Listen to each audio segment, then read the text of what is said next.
Hello and welcome to another edition of the Zoom with Our Feet podcast with me, your host, TMac, professional photographer, videographer, and teacher.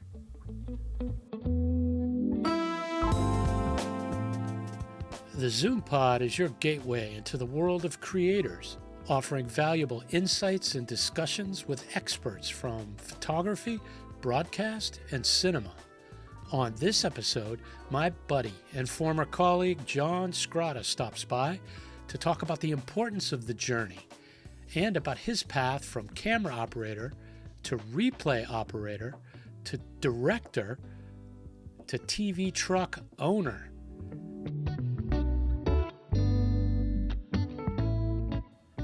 Our guest speaker is in the photo lab. Let's talk to a pro. John Skrada, welcome to the Zoom with Our Feet podcast. How are you? I'm doing well. How about you, Tim? I'm doing great. Great to see you. It's really always good to see you. It's been so long, man. You know, It has been a while. Yeah. So let's catch up. Okay. I know some of this. Full disclosure, John and I go way back. Yes. Farther than we're both willing to say. Exactly. How did this journey start? Where did you get the bug? Where did you go to school? Tell me about your journey. Yeah, I'm glad you asked this because I always tell the students here at Ashland. I'm still at Ashland. I've been here for 14 years, but with the students, when I have to speak to them, I always tell them it's the journey. When you talk to somebody, everybody has a different story and how they got to. It's not where they're at right now. It's how did you get there? It's the interesting thing because everybody's story is so different. Mine starts. Well, really, I went to Cleveland State University. This would have been summer of 1988, if that's, I'm going to tell you how old I am. So I went there, didn't know anybody. I basically, two summers before, I did it for 2 summers in a row. I worked construction, and I'm like, I had no intention of going to college. But I realized, I go, this is not what I want to do. I do not want to do. I was at a pool company. I'm like, this is not me. Concrete work was not me. So at the end, I just like, I'm going to school. So like at the last minute, like in August, I went and signed up for classes at Cleveland State, got in, and I didn't know what I was going to do. I had no idea. And then I met a couple people, and Dan Sevick was one of them. And he was a year older than me, but we were hanging out together like in between classes. And I think one day he just said, "Hey man, I'm thinking about taking this television class. You guys want to take it with me?" And I'm like, "Yeah, sure. Why not?" So that was the first thing I noticed is when I walked into the class, I'm looking around at all the people that are in there, and they just seemed like they were having a really good time. And that's kind of my speed. I want to have a good time too. So I go, okay, this seems fun. Let me try this. And then once I got into it, I go, okay, this is what I want to do. So I dug in, but I was working full time at the time, and I was going to school full time. So it took me 6 years to get a 4-year degree. I'm a little slow, so it took me a little while to do that. But so I got my degree, and I ended up. Dan and I became real good friends, and he graduated a year before I did. So he was working for the Cleveland Indians at the time, and I remember he goes, "You can just once you graduate, well, I'll get you in over here." And I was like, "Okay, cool." Well, that was 94 I graduated, and was that the year of the strike, whatever that year was. 94. Correct. Okay. I think it was 94. Yeah. Because we met. That's yeah. where we met. Yeah. Was at the Indians games. Yeah. So I did an interview with him, and I don't know. I don't know if Dan probably told him, take pity on this guy, just hire him. So I ended up starting doing stuff in their scoreboard room with Dan and Steve and other people, and it just kind of grew. I did that for 7 years, but after about my 4th year, I started doing broadcast. What came? We're going to get into all of it. Yeah. But what came first? Was camera first? Yes. Let me think. I think I was dabbling in camera, but then they needed an avid editor.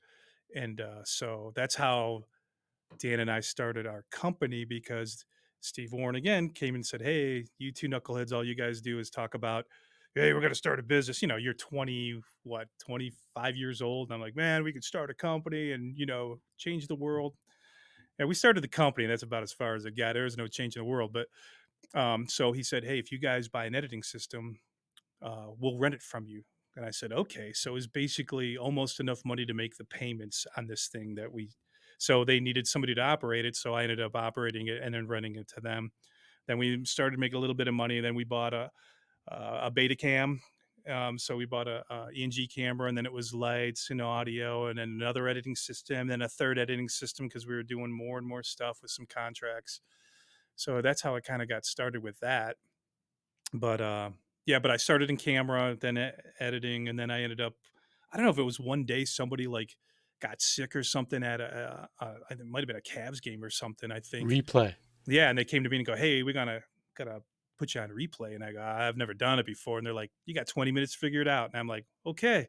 So I sat down and I guess I didn't totally. They were probably being very very gentle with me, but I didn't totally screw it up. So then I just ended up starting to get some gigs doing replay and camera at the same time.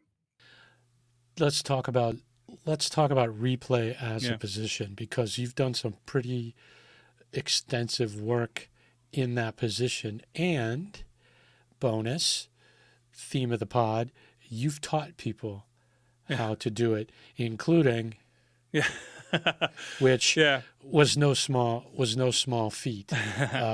Controller Yep. attached to. So explain the tool, Yeah. and then explain its uses and really what makes sports is replay. Absolutely, and that's everything. Everybody wants that. Everyone wants to see the angle. Even now, you do in smaller streams. Now they want, the referees want to take a look at the small stuff we do, and it's like you might be on a small, a high school level or a college level, and they still want to see it. So it's everything really. But when I started, it was tape machines. There was no, hard drives or anything doing it. So you actually had to know how to rewind everything and make sure you have enough of the pad of the hero to get back, and dropping, cue points and stuff to get back to it, and try not to, roll it to hash or, if you're doing a basketball game and you're reusing the tapes. So sometimes you'd roll into the hockey game from, the 2 weeks before, sometimes. So you had to be really careful. But that's where I started. And then after that, then the EVS or the Elvis came out, and it's gone a lot more. I don't do it nearly as I used to on EVS. Like in a pinch, I could do like what they call an RO, which is just replay only. I don't really build packages. I can, but I'm not real fast at it anymore. And I probably was never real fast at it. There's a lot better operators than I am for sure. Yeah. What's amazing about replay in sports is, for me, and I used to talk to you about this all the time, but for me as a camera operator, Mm. if you talk to other camera operators, for me, I didn't learn anything. We were all doing the same thing. But as soon uh, as I started talking to the replay guys, they were like, sit down, we got a whole list of things that we need you to do, because it's parallel things. You're working live for the director, Hmm. but you're being recorded. And there's a Right. whole separate set of requirements that Yeah. the record folks need. And I think that helped me be a much better camera operator in that environment, knowing, yeah, the red light's going to come on, signifying that I'm on the air. But there were things that you needed to do or not do when that light went off Right. because it was being recorded. Right. So it's like this two master thing that you serve when you're doing recording. And all y'all are not shy about saying you gotta hold your shot after. Yeah. You can't be, swishing off to somewhere else trying to get another tab. Your tally. You're being recorded, and it helped me so much as a younger, before beard camera operator, Right. that all of those tape guys, you included, were able to communicate a whole different set of uh, criteria, things you need to remember when you are working a show. Yeah, that's actually that was very smart of you to actually talk to the most camera guys. They just know they're supposed to do their job. And that's why especially in a tape where sometimes they're referring to some of the, they're just greasy lens pointers. They're just pointing the lens. There's a lot more to it than that.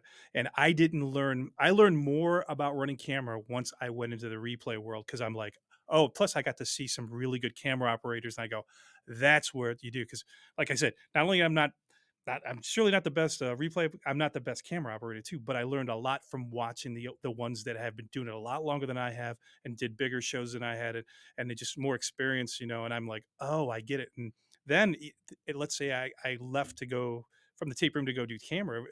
It's like I know what even if I didn't do it a whole lot, I know what it's supposed to look like. So I just emulate. That's you know, You knew what to offer.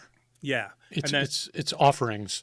yeah, and like you were saying, hang on shots a little longer, because you start thinking like a director sometimes. And then when I got into directing, I'm thinking about all of that when I'm running camera too. Is like, this is what I would need, and I know I'm in replay, and I know what they need for, because you're doing roll. It's not just shooting the highlights; it's shooting the flavor, something funny in the crowd, or something great, great face from a react from one of the players and stuff like that. That's just as important as the game sometimes. That's what they're looking for. So you built a good foundation.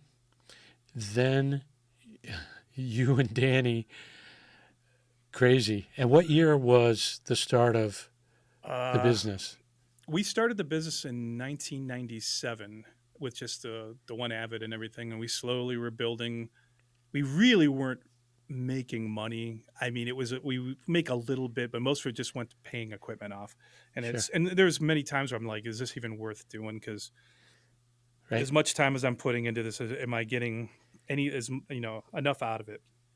But I'm glad I stuck with it, because probably probably the last 10 years have been really good, and but we built our first truck, I want to say in 2002, 2003, and that was an analog truck. So I learned a ton on putting that together. I always, people ask me, and I go, look, I had no business doing this, because I really didn't know what I was doing, but I learned a ton doing it. So yeah, I still don't consider myself, even here. I'm like, I'm not really an engineer. I know good engineers. I go, out of necessity, I had to figure out how to make things work, because I just had to do it. So when I still look at it that way.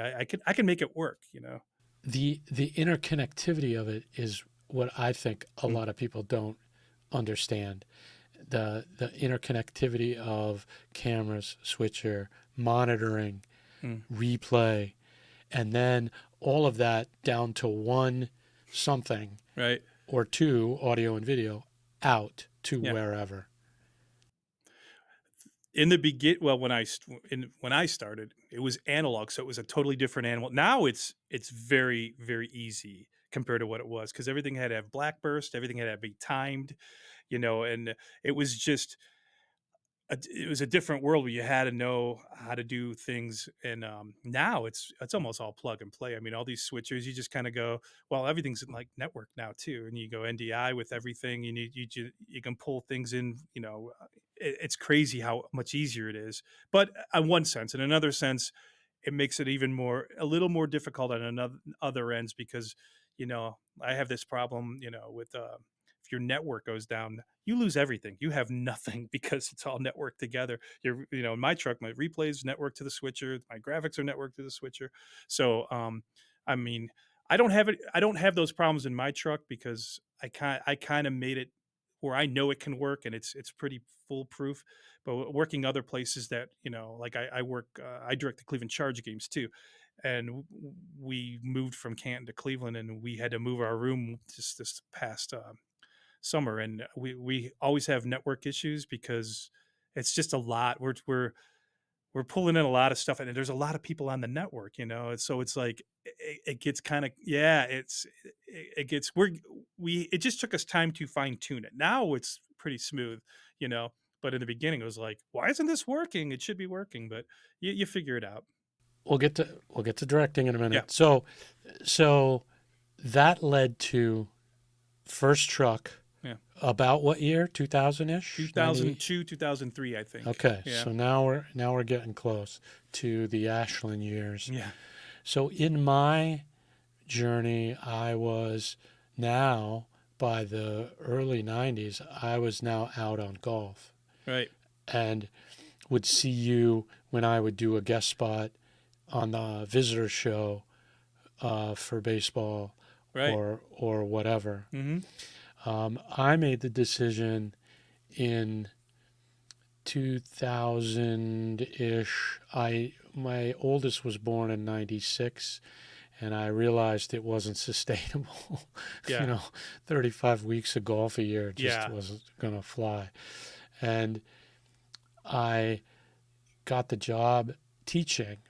And here was my first thought when I started teaching was, what a wonderful teaching tool your truck was. Swear to God, right? Not too big, not too small, crazy good capabilities, and that this was a great platform to teach students. And it doesn't have to be sports, Right.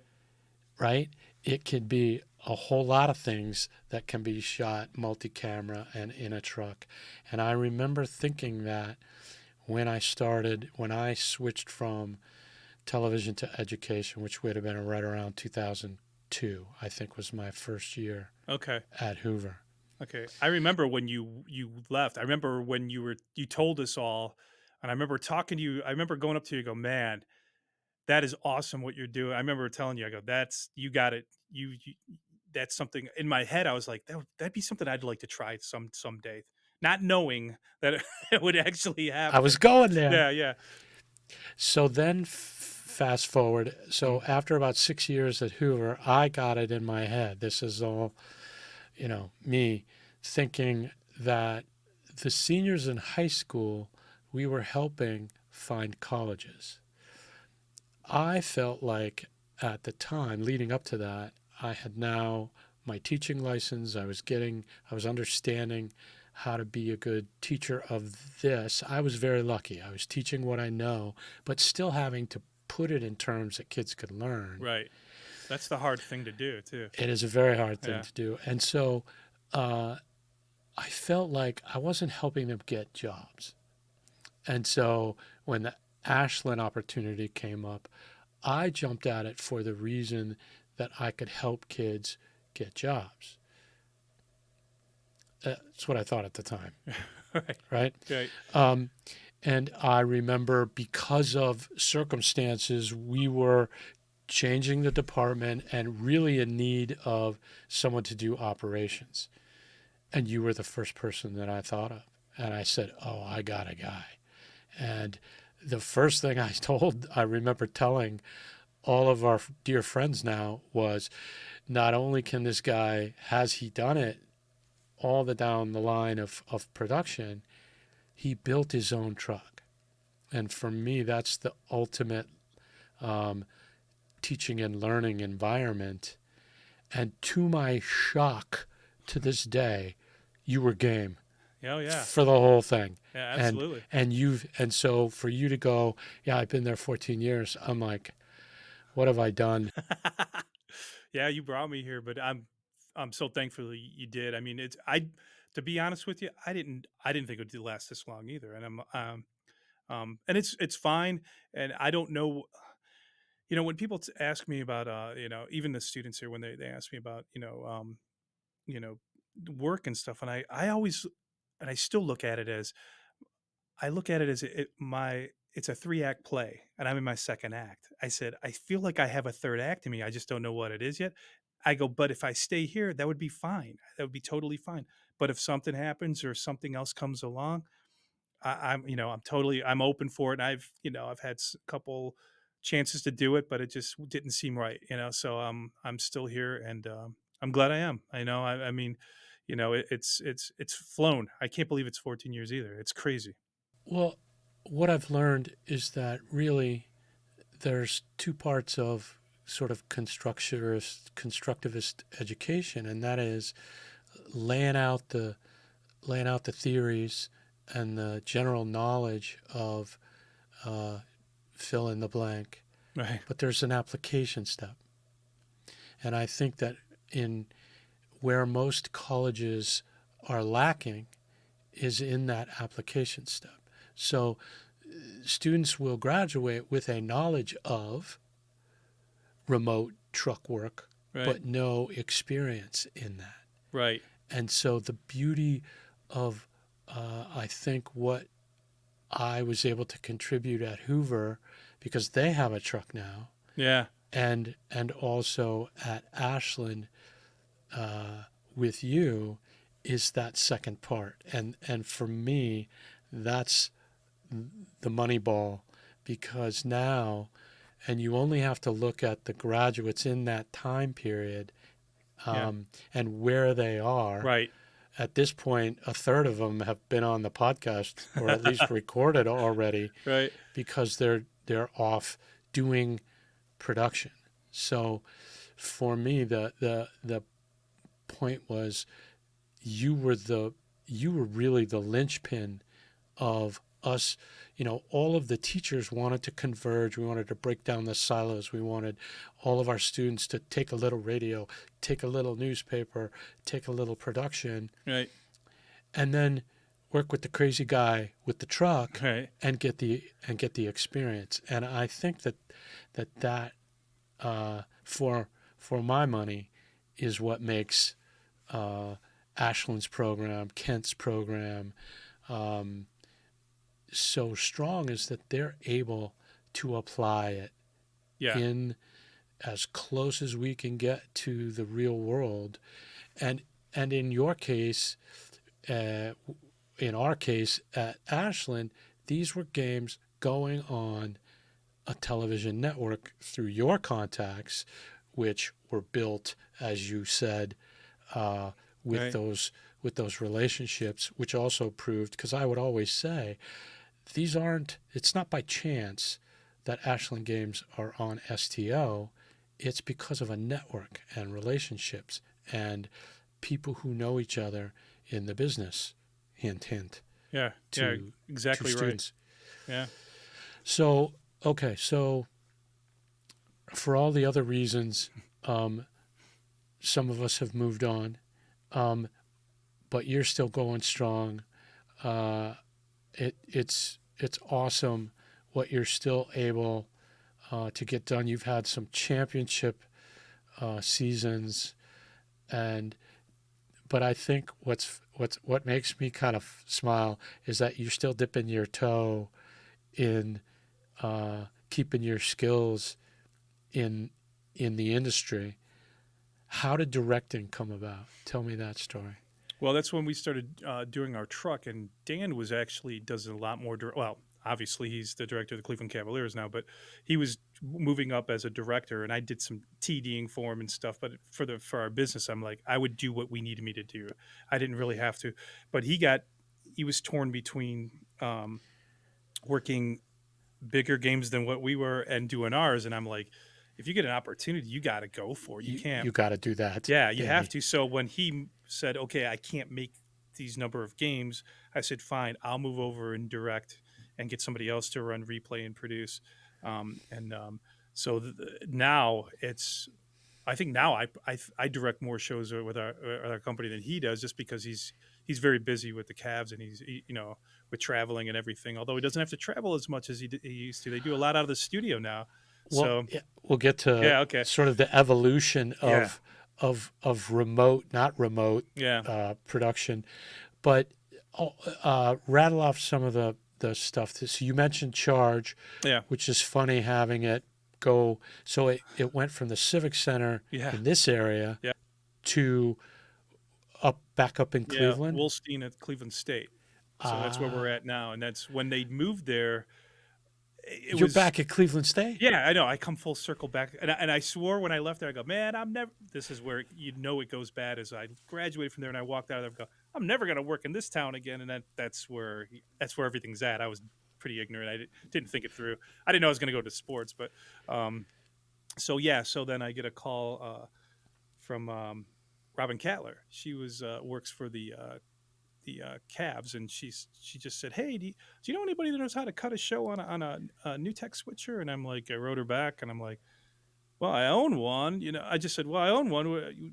Dan, we both, yeah. I go, "What do you need?" I thought they just needed help. They had a problem or something. And she goes, "Well, we need somebody to do charge games. I thought she meant like one game, and I'm like, I go, yeah, I'll help you out. That's cool. And then she goes, great. And then she sends me the whole schedule, and I go, okay. I go, okay, so I started cross referencing with all my other games that I was doing, and it just worked out that I was off on every game that wasn't. I said, so I go back. I go, well, I'm available. I got yeah. So then I walked in. That was 3 years ago, and I've done every game since. I missed a couple because I had a. That's probably when I went on the national championship runs with the girls here to. Well, last year was Dallas and St. Joe's. Where else? What Um, else? for the national Directing. directing. Well, I do all the most of the games here, and that's football, basketball, volleyball, wrestling. We've done what else? Lacrosse. Um, then the charge stuff. What else have I been directing? That usually takes up most. Oh, I did USFL stuff in Canton. See, it's just a weird. Yeah, I'm either Canton or Cleveland. It seems like so. So I did that for last season, but this season they merged with the XFL, and they only took 4 teams from each league. And the 2 teams I was directing for, neither one of them are in the league now. So Canton doesn't have a team now. That might change in the future. And they said something about bringing us back to do this talking about having the playoffs there again and their championship game. And if it does, if they call me and say, hey, would you want to come back and do these, couple weeks of this? I'd be like, yeah, it's in the summer. I don't want to go back doing baseball. So I don't know what I'm going to do this summer. Last summer when they called me, I was almost ready to call and say, okay, I'll do some baseball. And then Robin again called and said, hey, you want to do football in the summer? I'm like, yeah, of course I do. Yes, absolutely. So I did that, and that was fine. It worked out good. It was like enough of my summer, but I still had a little bit of the summer off because it was all weekends. So there'd be like Saturdays and Sundays, and sometimes it would be both. Or 2 games in one day. It was really kind of a weird schedule, but it was Well, fun. so normally when I talk to people, I'll Mm, say to Adam White's a cinematographer, yeah. the photographers that I've talked to, I'll say, what's in your kit? For you, I'm gonna I'm gonna start with um, so give me a rundown of your mobile unit and what its capabilities are, how many cameras, Mm, how you've set it up, and um, kit being, in your case, a kit on wheels. yeah. Yeah. I the whole idea was when we got done at one point. Well, it was like 2001 or something, and we paid all of our stuff off. And I was talking, I go, what do you want to do next? Because we can keep doing this editing stuff, but I was kind of getting burned out on editing. And I was like, I'd rather just do live and done. Once it's done, it's over with, good or bad, it's over. So I was like, I kept telling him, I go, I'd like to try to build a small truck. And I think he was resistant he didn't really want to in the beginning. He's, I don't know, man. And I go, well, so I took I probably 9 or 10 months of just researching equipment. What could I afford? Because basically we didn't have enough money to just go out and buy all the equipment right out. So I knew I had to go get loans. So I had to get a couple loans. We both had to sign on it, and we got a certain amount of money. And I go, okay, I know how much money I have to work with. Can I do this? So it just everything kind of fell into place. Just knowing people, that had you know racks or in Pittsburgh. So I'm like, work there. I'll talk to somebody. I got a bunch of racks. I'm like, you want to sell them? Sure. So I ended up driving the truck I just got to Pittsburgh so I could get 6 racks to put all my equipment in.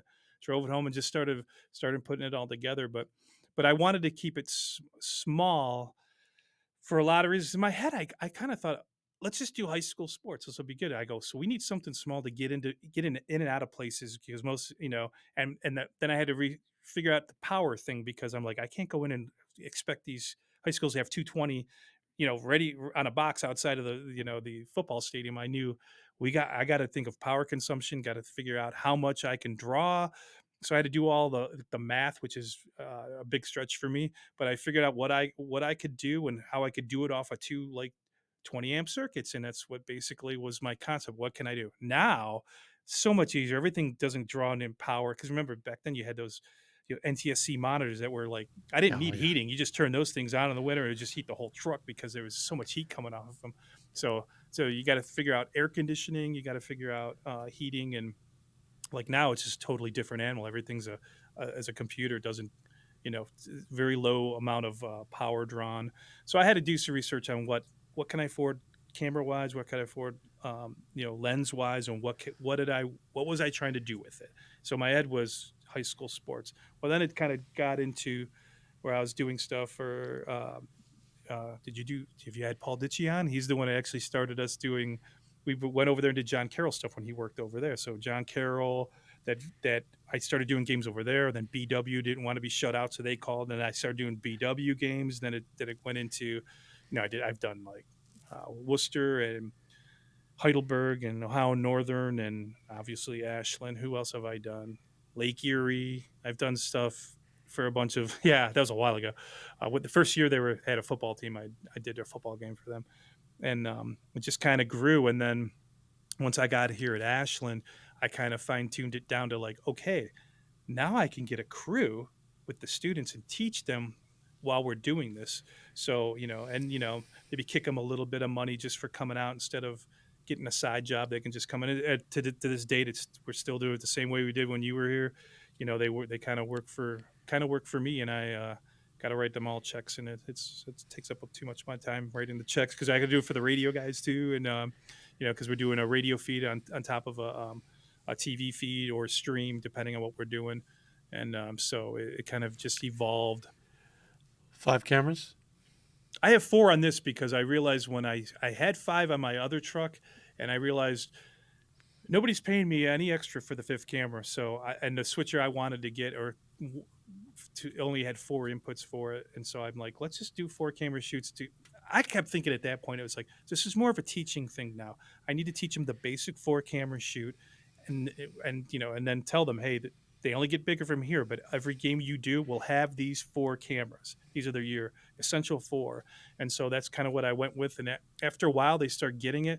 And if I have them for a couple years, if they go through all 4 years and they do all the games, I mean, it gets it gets a lot easier when you have to start from scratch, where every kid on there has never done this before. And that's what happened after COVID. When COVID hit, we didn't do games for like 2 years because they weren't letting us, or they weren't playing. So by the time it rolled around again, all the kids that were working on my shows, they all graduated. So I go, okay, I did it once where I started from scratch. Because it's one thing to take like a freshman and sprinkle them in, one at a time. But when you're doing like all of them, you're starting from scratch again, and it's kind of rough. So I have to actually tell like Bally's and stuff we're doing a game. I gotta, hey, just so you know, it's gonna be a little rough on the until we get our legs under us a little bit. And but they've been pretty understanding. We still try to make it look, because they have minimum standards, and we're like we're hitting the minimum standard of what their games are. But you know how to produce. So, and what I would tell the students, unbeknownst to you, was this is how shows are done in trucks much bigger. Yeah. The way John has formatted what we do and when, leading right up to kickoff, Right. is the standard for how larger shows produce sports. Yeah, that's exactly what in my mind I wanted to introduce them to the basic, but show that that, like, let's have a sideline reporter, and that's going to be a little bit more on audio now. Now you got to deal with some IFBs and some wireless mics and stuff, and let's include it. And so it is. I just keep looking at it as it's just a tool. And I said, and the most important thing I think is the terminology. When we teach them exactly what it sounds like, and I always say that, I go, I could take you to a game, my next game, an ESPN game, whatever. And I go, you could sit down next to me. I could put the headset on your head. You're going to understand. I go, there might be 4 more people screaming, but you're going to understand what they're saying. So, because I go to other schools and stuff, or I peek in on what they're given the wrong instruction, the wrong terminology, because the instructors, or their lack thereof, they've never done it, and they're just kind of making it up or thinking they know what they're doing. But I'm, within about 30 seconds, I'm like, you have no idea what you're doing. So that's kind of what I think the difference between what we're doing here and what other places are is, like, you're getting 2 guys that do this all the time, Have you done corporate work with your truck, and what kind? Yeah, very little. Just sports is really, the only sports and I like commencements and stuff like that. That's about all I do.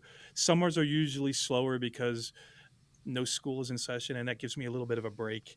Which by the end of the school year, I kind of need. I'm like, especially if we're going strong by doing every football game, every men's and women's basketball game, if you're throwing in volleyball, wrestling, lacrosse, and I'm just like, okay, I need it. Otherwise I'd go probably a little bit crazy, but which is fine, but I really don't do a whole lot of corporate work with my truck. I've done it for other people, but not too much with ours.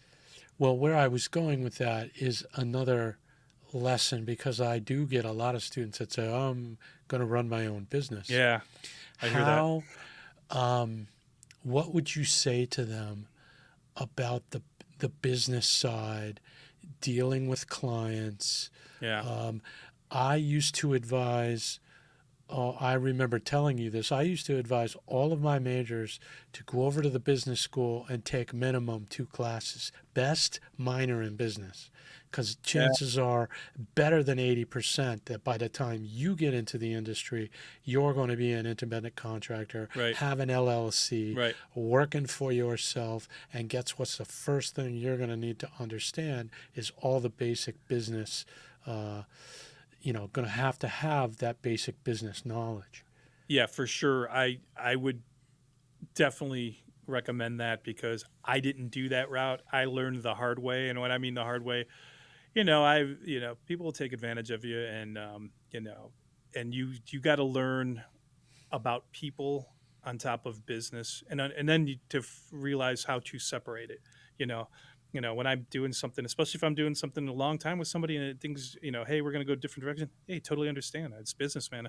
Every time I take a contract on, I know this will end one day. It's not forever. So I don't ever take it personally or anything like that. In the beginning, I think I did because I was like, you get rejected. You're like, what happened? It's just the way it is. Budgets happen, cuts happen, and it's as easy first cut as take this away. So it's part of the deal, and I always truly believe, if once one door shuts, another one's going to open. But to be ready and always be looking for when that, you never know when that door is going to open, and it could be lead to something totally different or something sometimes even better. What's next, my man? What's next? I think it was the same conversation I was just having with my tax guy the other day when because I said, look, I don't know how much longer I want to do this, because now I bought something. He's like, hey, you want to depreciate this for 7 years? And I'm like, 7 years? Am I going to be doing this in 7 years? And so I got to start looking at it. I'm going to be turning 54 here. Do I want to do this when I'm 60? I don't know. I mean, I've gotten everything out of it, probably in more than what I ever expected I would do. So if it all ended tomorrow, that'd be fine with me. I'm good with it, But right now, I'm like, well, I'm making money. I'll keep doing it. Why not? That's funny, because at our age, you're having the same conversation with your tax guy and your chiropractor. I haven't been to my chiropractor how, for a long time, and I want to keep it that way. how long's back gonna last? Yeah, right, right. Doc. Yeah, I mean, it's just true. You start thinking a little differently. When he said that, it kind of took me off. I'm like, 7 years. I don't know if that's a good idea. I don't know. I don't know if I'll be doing this, and I don't even know what I told them. I don't remember. I think I did end up taking the 7 year. I go, that's probably when I'll probably get out. If it doesn't go bad, before that, I'll probably step away, or maybe find somebody else to run it, and I'll just, I don't know. It'd be fine There's if I walked away, though. It's fine. there's a couple out there that you've trained that would probably take it on. I hope so. That'd be cool. I'd be definitely be willing to give to somebody younger that wants to get into business and stuff, and learn like I did, the hard way a lot of times. But You said it so well back at the beginning, so I want to end with, you had no idea that when you started the journey, you would end up here. And yeah, I don't mean talking to me, I mean where you are, and the skills you've acquired in the industry. So let's circle back. okay, So last question is, and I know you're doing this, but I want you to say it here. What do you advise students wanting a career in this crazy media production business that is ever changing and ever demanding? What give me three things Wow. that you pound away at when you're talking to students. That's funny when you say this crazy media. It is crazy. This is it's not normal by any stretch. I mean, really, it could be if it really wanted to, it could be an HR nightmare because it's not your normal job and things are done and said that usually probably doesn't happen on normal workplaces. But uh, it takes a certain type of person to do this. But when I have students and I talk to, and I have, I've had some, hey, I kind of want to do what you did. And I'm like, okay, are you sure first? And if they are, and they ended up, they are working in the business now. I have a picture downstairs where during the All-Star game that was at Cleveland, what, year ago, 2 years ago, whatever it was, um, I got them all on, a lot of them that went through this and they took a picture of them at on the court and gave it to me. And it was, 6 students that went through here and they're all working the game. And I go, that to me, that's success. Hey, I did something. Which once, and I always say that I can get you to the door. What you do once you cross into the room it's up to you. But the three most important things I think I always say is the most important thing is work ethic. That's everything in this. And I tell even when parents come for tours and they start asking me questions about can my kid actually get a job in this, and I said it's up to the kid. I go, we're going to give you every opportunity you want to do. I go, but if you don't have no work ethic and you don't do them, I go, it's the equation is very simple. The ones that bust their butts, they get jobs. The ones that don't. It's simple. It's just like that. So I always say work ethic is everything. Especially if you're really going to circle around what I started talking about when I was at Cleveland State and had no idea what I wanted to do. And I just came into this. I mean, I never would have thought I'd be here. I would have never. I couldn't imagined it. I didn't know what I was going to do. I had to do really bad jobs to realize what I didn't want to do, and then come to here. And I've been pretty lucky. I mean, I've worked some long days and lots of days in a row, to get here. And don't have to do it too much anymore, but it was all worth it. But I think work ethic, because look, and I tell them also, I go, look, I wasn't the best student in the world. My grades weren't the greatest in the world. There were people a lot, I tell people this, people always a lot smarter than me. I go, but you know what? I knew that. The only way I could overcome that, I just said, I'm going to outwork you. I'm going to outwork you. And that's what I've always done. If that means not sleeping for a couple of days just to prove that, hey, you're going to drop, I'm not. I'm going to keep going. So that's kind of what I do is to take a look at it. So it'd be work ethic, which I guess entails to outworking everybody. But you don't have to be the smartest kid. I don't care about. Nobody cares about your GPA when you get out of here. I shouldn't even be saying this on these grounds, but nobody ever asked me, hey, what'd you get in mass comm? No. Before we start this World Series game, nobody cares. It's just so school does mean it is important, and I always say that. But I'd rather take a whole classroom of C students that work their butts off than a bunch of straight A guys that don't want to work. It just doesn't make any sense. And the show will reflect that. Yeah. Yes. Absolutely will. Yeah. Give me a couple more. Those are the most important things that coming out. But I mean, you probably even you can almost tell the ones that really apply, and that's what kind of makes it worthwhile. Sometimes you start second guessing. I'm like, what am I doing? They don't want to do this, but there's always a couple that really want to do it, and those are the ones that are going to make it. So I mean, and that's why I think you're doing what you're doing, and I'm doing what I'm doing, because it's like, I'm always looking at, well, who's going to do this when I'm done? I got to pass the torch to somebody else, So, going out and getting that first job is tough, and I know, but you got to go through it.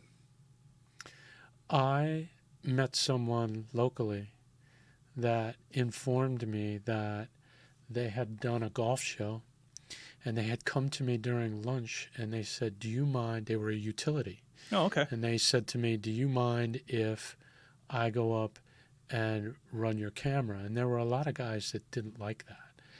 Oh, And really? I said, no, absolutely. I said, this kid was like 4 inches taller than me. And I said, one rule, don't reset the Right. camera for you. Right. I'll have to stand on a lens box to run it Right. when I get back out there. So you're just going to have to suffer through my setup. And he's Right. like, no, I got it. Well, he's traveling now, doing Is he golf, really?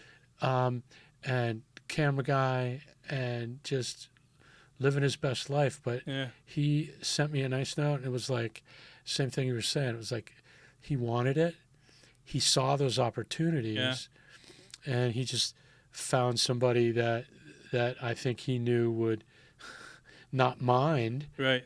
He was no threat to me. I mean, Right. come on.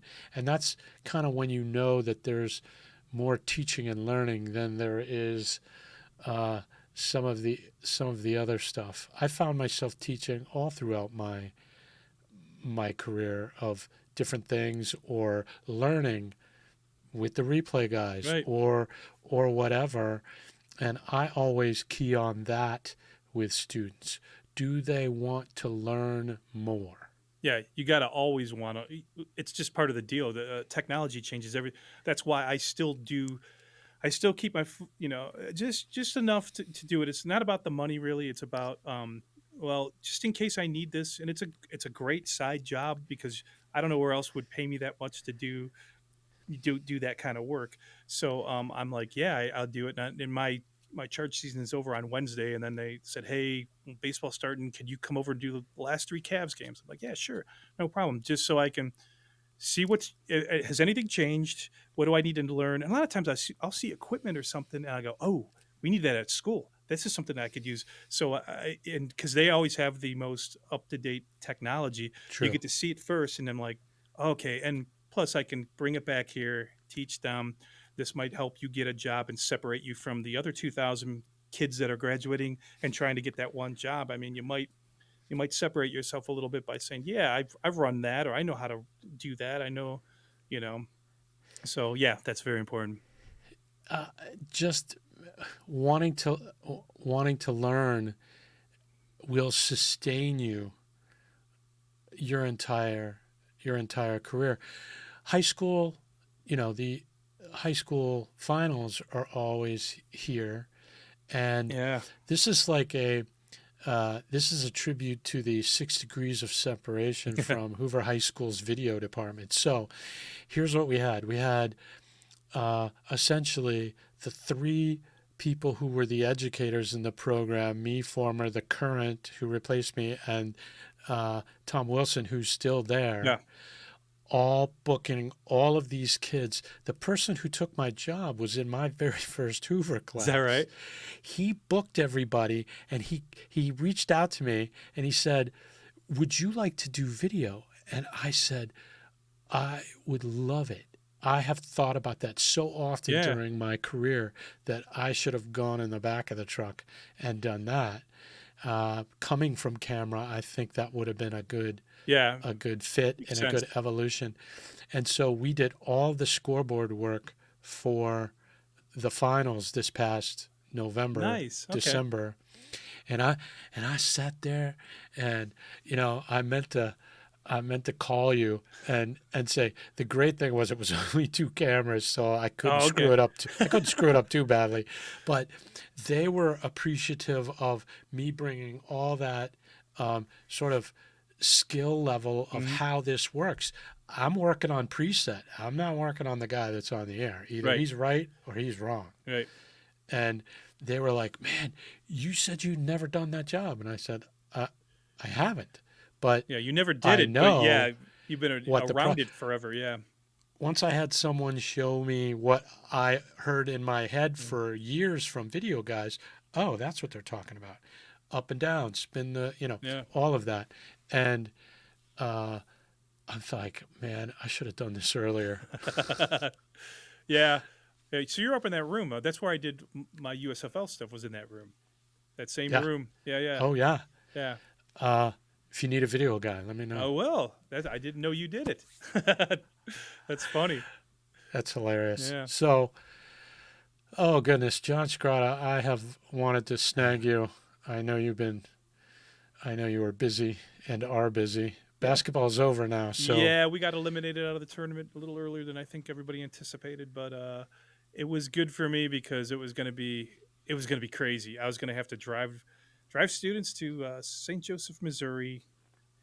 Stay if they won, I'd have to stay a day, then fly back to Cleveland to direct a game, then fly back to St. Joseph, finish up, then drive them all home, and then go because I'm also doing the D1 women's tournament in Cleveland this year, and I got a real easy job doing that. But so I'd turn around and go right back into that right after Easter, and so, but that's it's fine. I got a lot coming up, but then I got a little bit of a break, so I'm looking forward to it a little bit. Yeah. John Skrada, I can't thank you enough for being a part of the project, brother. No, well, thanks for asking me. I'm just alone. I just feel like I just talked to you for an hour, and I'm just that's good enough for me, man. We never get this chance anymore. No, I we know. don't. Uh, be safe. Safe travels. I will. See you soon. All right, thanks, Tim.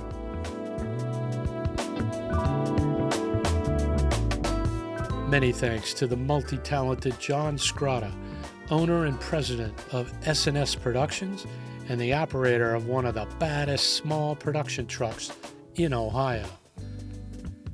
The Zoom with Our Feet podcast is a production of TV Commando Media. The ZoomPod theme is by Novembers and their funky groove Cloud 10. Until next time, creators, be ready and accept all the challenges on your journey.